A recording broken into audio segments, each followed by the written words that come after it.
Welcome all of you. तो मेरा topic जो कोऑर्डिनेशन कंपाउंड चल ही रहा है, लिगेंड्स सुन ही लिया होगा। अगर नहीं सुना है तो भाई जाके ये लिंक ऊपर दिया है, इस पे जाके लिगेंड्स को चेक करो। दूसरी चीज़ भी बता दिया, IUPAC नॉमेनक्लेचर देखो, इधर IUPAC नॉमेनक्लेचर का लिंक दिया हुआ है। तो अगर कोऑर्डिनेशन सीखना है ना, सीखना है, मजाक नहीं, सीखना है तो फिर कायदे से इन सब चीज़ों को पढ़ा जाए, आसानी से हो जाएगा। चलो एक काम करते हैं, हम लोग जो अब टॉपिक कंसिडर करने जा रहे हैं, one of the best topic for coordination chemistry, खास करके लोगों को बहुत ज़्यादा प्रॉब्लम होने लगती है, सोच ही नहीं पाते। मतलब इसका नाम सुनते ही उनको लगता है कि बेहतर ये होगा छोड़ दो, छोड़ने का नहीं, सीखने का। बहुत सिंपल सा टॉपिक है और इसको हम लोग कहते हैं crystal field theory.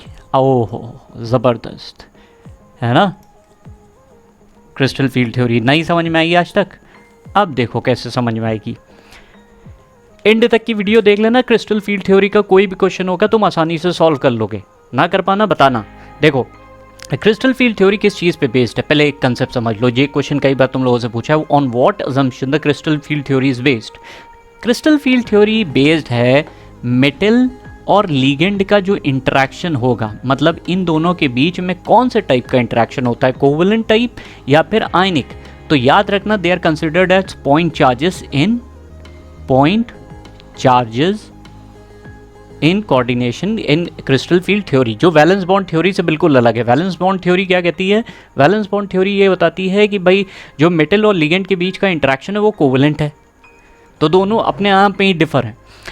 Crystal field theory तुम्हारे पास पॉइंट चार्जेस को लेके डील करती है, मेटल और लिगेंड का। तो कैसे होता है देखो, इसका कहना ये है, पहले हम ऑक्टाहेड्रल स्प्लिटिंग की बात करेंगे। ऑक्टाहेड्रल स्प्लिटिंग क्या होती है, देखो तुम्हें पता है डी सबशेल के अंदर 5 ऑर्बिटल्स होते हैं कि नहीं, 4.5 होते हैं, हमको लग रहा है 4.5 होते हैं कि 5 होते हैं, 5 ऑर्बिटल्स होते हैं। हर एक का नाम होता है DXY, DYZ, DZX, DX2Y2, DZ2। ये इनके नाम हैं। नाम से तुम जानते हो क्या इनके बारे में बताया जा रहा है, ये डायरेक्शन है किस तरफ मिलेंगे। अगर डी ब्लॉक, जैसे मान लो एक कमरा है, ये मेरा कमरा है जहाँ पे हम बना रहे हैं ये वीडियोस, ये कमरे में कौन से डायरेक्शन में DZ2 मिलेगा, कौन से डायरेक्शन में DXY मिलेगा, कौन से डायरेक्शन में DZ2। तो अगर मान लो हम ये कह दें, ये मेरी दीवार जो है ये Z एक्सेस है, वो X एक्सेस है, और ये वाला Y एक्सेस है। तो फिर से सुन लो, ये Y एक्सेस कौन सा axis, X axis, Z axis. तो Z वाले पे तुम्हें मिलेगा DZ2। तो DZ2 का ऑर्बिटल इधर गया है, इधर की ओर। DX2Y2 ओरिजिन से होते हुए यूं गया है, डायगनली बिल्कुल गया है। D और DXY किस प्लेन पे है, ये DZX किस प्लेन पे है, दीवार जिस पे बोर्ड लगा हुआ है। DZX वो नीचे की ओर। तो ये सारे कोऑर्डिनेट्स हैं, मतलब किस तरफ, किस डायरेक्शन में, XYZ में कौन से डायरेक्शन पे तुम्हें ये मिल रहा है। अब क्या होता है, इनका कहना ये है कि भाई मेटल जो है जब लिगेंड्स अप्रोच करते हैं 6 डायरेक्शन से, ये इस तरह से अप्रोच कर रहे हैं। अब जब अप्रोच करेंगे तो ये मेटल को घेरना शुरू करेंगे। अच्छा, लिगेंड्स अपने साथ क्या लेकर आ रहे हैं, नेगेटिव चार्ज है ना, तो इसके पास नेगेटिव चार्ज है। यहाँ पे मेटल के बाहर भी तो इलेक्ट्रॉन्स होते हैं ना, ऐसा थोड़ी ना, खाली थोड़ी ना होता है। तो यहाँ पे क्या हो रहा है, एक तरह का रिपल्जन होना, जैसे जैसे ये नज़दीक आएंगे रिपल्जन होगा। रिपल्जन क्या करेगा, एनर्जी बढ़ाएगा या घटाएगा, एनर्जी बढ़ाता है। तो ये धीरे धीरे हाइपोथेटिकल एनर्जी डी सबशेल की यहाँ पे आके बढ़ गई। ठीक है, ये बढ़ी हुई एनर्जी हाइपोथेटिकल एनर्जी हुई है। अब जैसे ये नज़दीक आए, इन्होंने बॉन्ड बनाया, कौन सा, ऑक्टाहेड्रल जानते हो ना, स्क्वायर प्लेनर बोला, स्क्वायर बाइपिरामिडल बोला जाता है।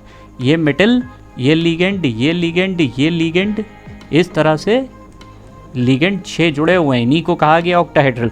तो जब ये बिल्कुल नज़दीक आके कंपाउंड बनाते हैं, तो जिस ऑर्बिटल पे लिगेंड की वजह से सबसे ज़्यादा असर आता है, उसकी एनर्जी ज़्यादा बढ़ जाती है। उसका नाम होता है DX2Y2 और DZ2। ये 2 ऑर्बिटल की एनर्जी ज़्यादा बढ़ गई, और 3 ऑर्बिटल की एनर्जी कंपैरेटिवली देखो, रिलेटिवली, मतलब ऐसा नहीं कि घट गई ये बढ़ गई, कंपैरेटिवली। तो इसकी कंपैरेटिवली एनर्जी घट जाएगी, dxy, dyz, dzx। और इसका नाम जो होता है, देखो ध्यान रखना, बड़ा खूबसूरत सा नाम है इसका। जो 3 ऑर्बिटल हैं इनको मिला के हम कहते हैं T2g, और ऊपर वाले को कहते हैं Eg। जी यहाँ पे बेसिकली सिमेट्री से रिलेटेड है, तुम्हें मज़ा आनी चाहिए। T2g Eg, T2g Eg। बाकी सारे रूल्स क्या चलेंगे, वही जो हम लोग क्वांटम नंबर्स, अगर नहीं पढ़ा है तुम लोगों ने कि या किसी ने क्वांटम नंबर्स नहीं देखे हैं, ऊपर लिंक दे रहा हूँ, क्वांटम नंबर्स जाके पढ़ लो, ये पॉइंट बहुत हद तक ही क्लियर हो जाएगा। अब पॉइंट ये उठा कि ये जो डिफरेंस आया है यहाँ इस बीच में, हम लोग कहते हैं बेरी सेंटर, इसको हम लोग नाम देते हैं बेरी सेंटर। बेरी सेंटर एक अजम्पशन है, बेरी सेंटर। इससे ऊपर जो ऑर्बिटल हैं, यानी कि ये 2 ऑर्बिटल हैं, इनकी एनर्जी जो बढ़ती है वो बढ़ती है 0.6 डेल्टा नॉट। अभी बताते हैं डेल्टा नॉट क्या है। देखो जो इन दोनों में, जो T2g और Eg में जो डिफरेंस आया है, एनर्जी का डिफरेंस, T2g की ऊपर एनर्जी, Eg की ऊपर है, T2g की नीचे, तो इन दोनों के बीच में जो डिफरेंस आया है उसी को हम लोग कहते हैं डेल्टा नॉट। इसको ही हम लोग कहते हैं नॉट।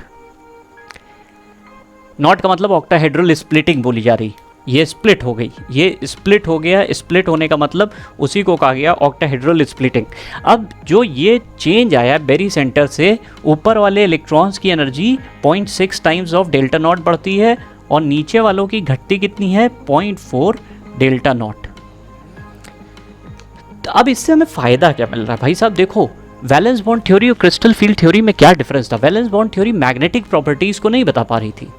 अगर तुमने पढ़ा होगा बुक में तो तुम पा रहे होगे वैलेंस बॉन्ड थ्योरी जो है मैग्नेटिक बिहेवियर नहीं बता पा रही थी, जबकि क्रिस्टल फील्ड थ्योरी तुम्हें अभी देखो कैसे खटाखट क्वेश्चंस होते हैं। क्रिस्टल फील्ड थ्योरी तुम्हें बढ़िया तरह से बताएगी कि कैसे मैग्नेटिक बिहेवियर, डायमैग्नेटिक या पैरामैग्नेटिक, ये बिहेवियर कैसे बता रहे हैं। देखो अब सवाल ये है कि ये लिगेंड्स आ रहे थे और इस ऑर्बिटल की एनर्जी बढ़ी पहले, फिर उसके बाद जब कंपाउंड बना, दो बिल्कुल स्प्लिट हो गया 2 ऑर्बिटल्स में, एक 3 का सेट बना, एक 2 का सेट बना, 2 वाले को Eg कहा, छोटे वाले को T2g कहा। इससे हमें फ़ायदा क्या मिला? इससे हमें फ़ायदा क्या मिला? बहुत फ़ायदा मिला। इससे देखो क्या हुआ, लिगेंड्स, अब पहले तो ये बात कर लें कि ये स्प्लिटिंग ज़्यादा आएगी या कम आएगी, ये कौन डिसाइड करेगा? मतलब डेल्टा नॉट जो होता है वो क्या है? डेल्टा नॉट स्प्लिटिंग एनर्जी है, crystal field splitting energy octahedral compound के लिए। ये चीज़, ये जो डिफरेंस है, ये कब ज़्यादा होगा कब कम होगा, ये बात कौन डिसाइड करता है? ये डिसाइड करता है लिगेंड्स कौन से हैं। तो ये डायरेक्टली प्रोपोर्शनल होता है strength of ligand, strength of ligand. एक फील्ड ऑफ लिगेंड भी बोल सकते हो, फील्ड ऑफ लिगेंड। इनका कहने का मतलब है कि जैसे अगर स्ट्रॉन्ग फील्ड लिगेंड है, अब ये स्पेक्ट्रोकेमिकल सीरीज तुम्हारी बुक में दी हुई है, तुम्हें देखना पड़ेगा। अगर स्ट्रॉन्ग फील्ड लिगेंड लेकर चलो, ये जो लिगेंड्स हैं ये स्ट्रॉन्ग है और ये आ रहे हैं, तो इनके बीच में स्प्लिटिंग बहुत ज़्यादा आएगी, और जितनी ज़्यादा स्प्लिटिंग आएगी हम कहेंगे लिगेंड्स उतना ही स्ट्रॉन्ग है। और अगर वीक लिगेंड है तो ये क्या होगा, ये डिफरेंस कम होगा, तो इससे हमें घाटा होगा या फ़ायदा होगा।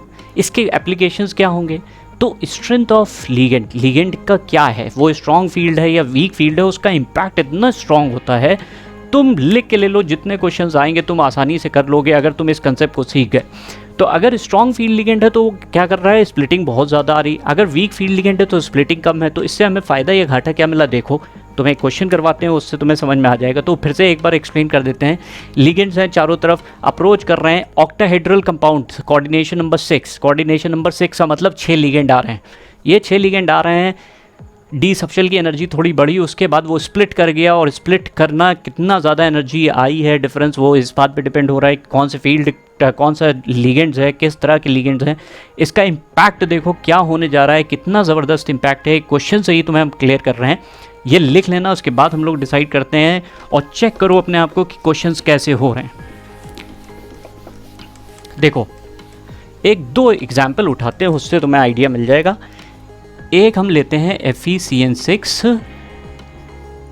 FeCN6 ले लेते हैं, और FeCN6 हमारे पास एक कंपाउंड हो गया K3 FeCN6 लेते हैं, एक K3 FeF6 लेते हैं।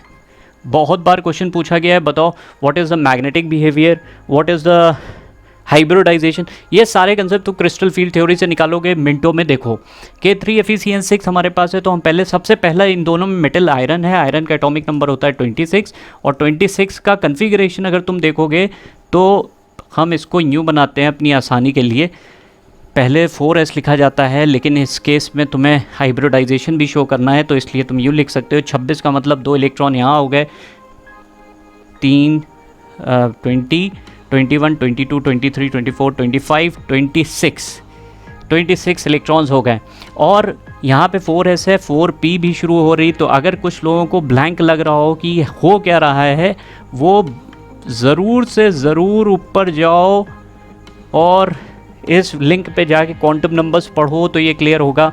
अब तुमने आयरन दोनों में है, तो हमने आयरन ले लिया। आयरन के ऊपर ऑक्सीडेशन स्टेट निकाल लेते हैं, तो तुम्हें दिख रहा है +3 आ रही। तो आयरन की +3 का मतलब 3 इलेक्ट्रॉन तुम्हें नॉकआउट करने हैं। हमेशा इलेक्ट्रॉन कहाँ से निकालोगे? आखिरी शेल से। इन दोनों में से आखिरी शेल चौथी है या ये वाली है? ये वाली है। 2 इलेक्ट्रॉन ये गए, 1 ये गया, तो इसका जो कन्फिग्रेशन आया डी का 1 2 3 4, यहाँ पे 1 2 3 4 5। तो Fe3 का हमारे पास दोनों केसेस में अभी तक की कॉमन चीज़ यही चल रही। अब अगर हम साइनाइड की बात कर रहे हैं, यानी कि इस वाले कंपाउंड की, साइनाइड एक स्ट्रॉन्ग फील्ड लिगेंड है। साइनाइड क्या है? एक स्ट्रॉन्ग फील्ड लिगेंड है। इसने क्या करा है? साइनाइड ने क्या करा है? इलेक्ट्रॉन्स को कंपेल करा है पेयर करने के लिए। इलेक्ट्रॉन्स कंपेल कर दिए हैं, पेयर करो पेयर करो, तो इलेक्ट्रॉन्स उठ के पेयरिंग हो जाएगी और ये कुछ इस तरह से दिखेगा। 1 2 3 4, 1 इलेक्ट्रॉन ये बच गया। अब ध्यान रखो, जितने मोनोडेंटेट लिगेंड होते हैं, ये 4p है, ये 4s है, ये 3d है, कितने लिगेंड है? 6। तो 6 खाली डिब्बे को मेटल को देने हैं ताकि कोऑर्डिनेट बॉन्ड बना सके। भाई ये अपना लोन पेयर कहाँ डालेगा? खाली डिब्बों में ही तो डालेगा। खाली डिब्बे कितने होने चाहिए? जितना कोऑर्डिनेशन नंबर है 6, उतने ही खाली डिब्बे होने चाहिए। ये तो खाली है नहीं, इसमें एक अनपेयर्ड इलेक्ट्रॉन है। ये देखो, यहाँ से स्टार्ट होगा 1 2 3 4 5, जो खाली डिब्बे हैं केवल उन्हीं को काउंट करना है। तो हमारा स्टार्ट देखो कहाँ से, 2 डिब्बे डी के हैं और पहले हैं, इसलिए इसको नाम दे रहे हैं D2sp3। टोटल 6 होंगे, 2 डी के हो गए, 1 एस का हो गया, पी के कितने हैं? 3। D2sp3 इसका हाइब्रिडाइजेशन आ गया। एक और देख लेते हैं, F-। अगर मान लो हमारे पास ये वाला कंपाउंड था, तो क्योंकि 1 2, इसको थोड़ा सा वैसे बना दो अपनी आसानी के लिए, 1 2 3 4 5, ये 4s है, ये 4p है। तो तुम पा रहे हो, क्योंकि फ्लोराइड बहुत वीक फील्ड लिगेंड होता है, ये कभी भी इलेक्ट्रॉन को पेयर नहीं कर सकता, इसलिए अंदर वाले डिब्बे तो यूज़ ही नहीं हो पाएंगे। यहाँ पे 4d भी प्रेजेंट है लेकिन खाली पड़ी है। तो ये तो क्यों नहीं हो सकता? यहाँ से कोई इन्वॉल्व नहीं हो सकता क्योंकि यहाँ पे डिब्बे खाली नहीं है। डिब्बे यहाँ से खाली हैं, 4s का 1 डिब्बा खाली है, 4p के 3 डिब्बे खाली हैं, 4d के 2 डिब्बे, 6 चाहिए क्योंकि 6 लिगेंड है। तो इस बार हाइब्रिडाइजेशन इसका क्या आ रहा है ज़रा बताओ? sp3d2, और इसका आ रहा है D2sp3। दोनों बिल्कुल अलग चीज़ है, कभी सेम ना समझ लेना, ये दोनों बिल्कुल अलग चीज़ें हैं। D2sp3 का मतलब होता है, इसकी जो ज्योमेट्री पूछी जाती है इसको कहते हैं इनर।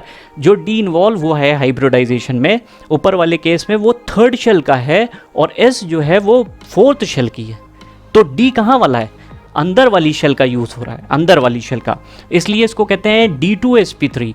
D2sp3 का मतलब जो D इस्तेमाल हो रहा है वो 3rd शेल का है और ये जो इस्तेमाल हो रहे हैं ये 4th शेल के हैं। तो इसमें जो D यूज़ हो रहा है वो अंदर वाला है, इसलिए ऐसे कंपाउंड्स को हम लोग नाम देते हैं इनर डी ऑर्बिटल कॉम्प्लेक्सेस। इनको नाम दिया गया है inner D orbital complexes, inner D orbital complexes. जबकि यहाँ पे डी जो है वो 4th वाला है और ये भी सब किसके हैं? 4th शेल के हैं। इसको हम कहते हैं outer D orbital complex, outer D orbital complex. तो ये दोनों चीज़ें, inner D orbital, outer D orbital complexes भी पता चल गया। फिर तुम एक चीज़ और देख सकते हो, स्ट्रॉन्ग फील्ड और वीक फील्ड लिगेंड के फायदे एक और देख सकते हो। तुम यहाँ पे देखो तो नंबर ऑफ अनपेयर्ड इलेक्ट्रॉन केवल 1 है, यहाँ पे देखो तो 5 आ रहा है। और √NN+2 से तुम्हें एक फॉर्मूला भी याद होगा, अगर नहीं पढ़ा है तो देख लो। एक फॉर्मूला होता है मैग्नेटिक मोमेंट निकालने का, √NN+2। ये तुम्हें बताता है, n का मतलब है नंबर ऑफ अनपेयर्ड इलेक्ट्रॉन। तो जहाँ नंबर ऑफ अनपेयर्ड इलेक्ट्रॉन ज़्यादा होंगे उसका मैग्नेटिक मोमेंट भी तो ज़्यादा होगा, है ना, ये पढ़ा है ना। तो n का मतलब है नंबर ऑफ अनपेयर्ड इलेक्ट्रॉन। तो आसानी से बता सकते हो किसका मैग्नेटिक मोमेंट ज़्यादा आएगा, इस वाले का या इस वाले का। Fe(F6) का ज़्यादा आ रहा है क्योंकि उसके अंदर 5 अनपेयर्ड इलेक्ट्रॉन है, जबकि FeCN6 में एक ही अनपेयर्ड इलेक्ट्रॉन है। तो तुमने दो चीज़ें इससे बता दी। अगर तुम्हें स्ट्रॉन्ग फील्ड लिगेंड पता है तो इसका मतलब कंपाउंड क्या होने वाला है, डायमैग्नेटिक होगा। मैक्सिमम केसेस में डायमैग्नेटिक होगा, और अगर पैरामैग्नेटिक हुआ भी तो बहुत ही कम होगा, क्योंकि unpaired electron strong field ligand हमेशा एक ही काम करता है। वो काम क्या करता है, वो उठा के इलेक्ट्रॉन को पेयर करवा देता है, जिसकी वजह से कंपाउंड हमारा ज़्यादातर केसेस में इनर डी ऑर्बिटल कॉम्प्लेक्सेस होते हैं, यानी कि डी जो यूज़ हो रहा है वो अंदर वाला है। दूसरी चीज़ ये है कि यहाँ पे मैग्नेटिक डायमैग्नेटिक कैरेक्टर बढ़ेगा, इनर डी ऑर्बिटल कॉम्प्लेक्सेस। साथ में तुम देख रहे हो हाइब्रिडाइजेशन भी आसानी से तुम पता कर सकते हो। अगर तुम्हें इनर ये ट्रांजिशन एलिमेंट या क्रिस्टल फील्ड थ्योरी का थोड़ा सा भी ज्ञान है तो तुम हाइब्रिडाइजेशन तुम मिनटों में निकाल सकते हो। एक और एग्जाम्पल तुम्हें दिखाएंगे, थोड़ा इंटरेस्टिंग होता है, देखो, है ना इंटरेस्टिंग, मज़ा आ रही कि नहीं, पक्का आ रही होगी मज़ा। आज तुम लोगों ने पहली बार ये सब चीज़ें देखी होंगी, बार बार रिवाइंड कर करके देखना, इसे सीख जाओगे बिल्कुल अच्छी तरह से। एक और एग्जांपल हम तुम्हारे सामने रख दें, जैसे मान लो NiCl4 2 NiCN4 2। फिर से देखो निकल यहाँ पे दिया है, निकल का एटॉमिक नंबर होता है 28, ठीक। तो हम सबसे पहले जो है दोनों का कन्फिग्रेशन हमेशा बनाया करो। सबसे पहले D लिख देते हैं अपनी आसानी के लिए, ये 4s हो गया, ये 4p हो गया। इसका 28 है, इसका मतलब 20, 21, 22, 23, 24, 25, 26, 27, 28। तो अब यहाँ पे आ गया। अब देखो यहाँ पे ऑक्सीडेशन स्टेट, अब अगले स्टेप पे जाते हैं। निकल पे आ रहा है ऑक्सीडेशन स्टेट +2 का, तो इसका मतलब 2 इलेक्ट्रॉन नॉकआउट करो, 2 इलेक्ट्रॉन 4s से जाएंगे। तो हमारे पास ये बन गया 1 2 3 4, 1 2 3 4 5 6 7 8। 4s ये पड़ा है, 4p ये पड़ा है। देखो कैसे हाइब्रिडाइजेशन चुटकियों में निकल रहा है। इस वाले कंपाउंड को अब हम कौन से, पहले ये कंपाउंड ले रहे हैं। तो यहाँ पे तुम देख रहे हो साइनाइड है, कितने साइनाइड है, 4। इसका मतलब 4 खाली डिब्बों की ज़रूरत होगी बॉन्ड बनाने के लिए। लेकिन साइनाइड क्या है, एक स्ट्रॉन्ग फील्ड लिगेंड है, वो क्या करेगा, इन इलेक्ट्रॉन को पेयर करा देगा। तो ये साइनाइड इतना स्ट्रॉन्ग फील्ड लिगेंड, साइनाइड हो गया, कार्बोनिल हो गया, तो ये उठा के इसको इधर की ओर पेयर करा देगा, जिसकी वजह से डी सबशेल हमारे पास 1 2 3 4 5 6 7 8। देखो एक डी खाली हो गई, 3D का एक डिब्बा खाली हो गया। 4s एक ये है, 4p ये। बताओ कितने लिगेंड चाहिए, 4। इसका मतलब 4 खाली डिब्बे चाहिए, एक ये, दूसरा ये, तीसरा ये, चौथा ये। डी वाला जो है, जो डी है वो थर्ड शेल का है, इसका मतलब डी एक हो गया, एक sp2, dsp2। हाइब्रिडाइजेशन जब भी ds2 आएगा, याद रखना स्क्वायर प्लेनर ज्योमेट्री होती है। स्क्वायर प्लेनर का मतलब हो गया एक प्लेन पे निकल को इस तरह से बना दो, ये साइनाइड बनाया, ये साइनाइड बनाया, ये साइनाइड बनाया, ये साइनाइड बनाया। कितना आसान है। अब इसी तरह से NiCl4, क्या Cl स्ट्रॉन्ग फील्ड लिगेंड है या वीक फील्ड? वीक फील्ड है, तो ये क्या पेयर करा पाएगा? नहीं करा पाएगा, पेयर नहीं करा पाएगा। वीक फील्ड लिगेंड पेयरिंग नहीं करा पाएंगे। तब भी हमें डिब्बे कितने चाहिए, 4। तो इस बार S से इन्वॉल्व होगा, sp3। तो इसका हाइब्रिडाइजेशन आएगा sp3। इसकी ज्योमेट्री क्या होती है, टेट्राहेड्रल। साथ ही साथ तुम यहाँ से ये भी बता सकते हो कि NiCl4 में 2 अनपेयर्ड इलेक्ट्रॉन है, इसका मतलब पैरामैग्नेटिक। जब भी अनपेयर्ड इलेक्ट्रॉन ज़्यादा होते हैं या होते हैं तो हम कहते हैं कंपाउंड पैरामैग्नेटिक है। जब अनपेयर्ड इलेक्ट्रॉन नहीं होते तो हम कहते हैं उसे डायमैग्नेटिक कंपाउंड। तो ये हमारा डायमैग्नेटिक है, यानी कि NiCN4 हमारा डायमैग्नेटिक कंपाउंड है, और ये क्या है, पैरामैग्नेटिक। और अगर तुम इससे पहले वाला जो हमने कहा था √NN+2 लगा दो तो उससे तुम्हें मैग्नेटिक मोमेंट भी पता चल जाएगा। पढ़ लेना, एक बार रिवाइंड कर लेना और देखना, मज़ेदार चीज़ है ये, तुम्हें बिल्कुल क्रिस्टल क्लियर हो जाएगी। कैसा लगा तुम्हें ये ज़रूर बताना। और इसके साथ साथ कोऑर्डिनेशन में एक टेट्राहेड्रल भी आता है। तो टेट्राहेड्रल में बस इतना सा डिफरेंस होता है, जब ऑक्टाहेड्रल स्प्लिटिंग होती है उसमें ऊपर की ओर Eg होता है, नीचे की ओर T2G होता है, जबकि टेट्राहेड्रल में पलट जाता है। जो E लिखा जाता है वहाँ Eg नहीं होता, E नीचे आ जाएगा, T2 ऊपर। तो बहुत आसान सी है दोनों चीज़ें। खैर, कैसा लगा वीडियो, इसको लाइक और शेयर ज़रूर करो, सब्सक्राइब करो, और ये चीज़ें अगर नहीं समझ में आई, क्वांटम नंबर ज़रूर जाके पढ़ो, क्लियर हो जाएगा। उसके बाद नेक्स्ट टॉपिक जो आएगा उसमें बताएंगे कैसे आइसोमेरिज्म निकाली जाती है। ठीक है, कैसा लगा वीडियो ज़रूर बताओ, लिंक शेयर करो, एक दूसरे को बताओ ताकि ये चीज़ें ज़्यादा तक की फैल सकें। चलो, थैंक यू।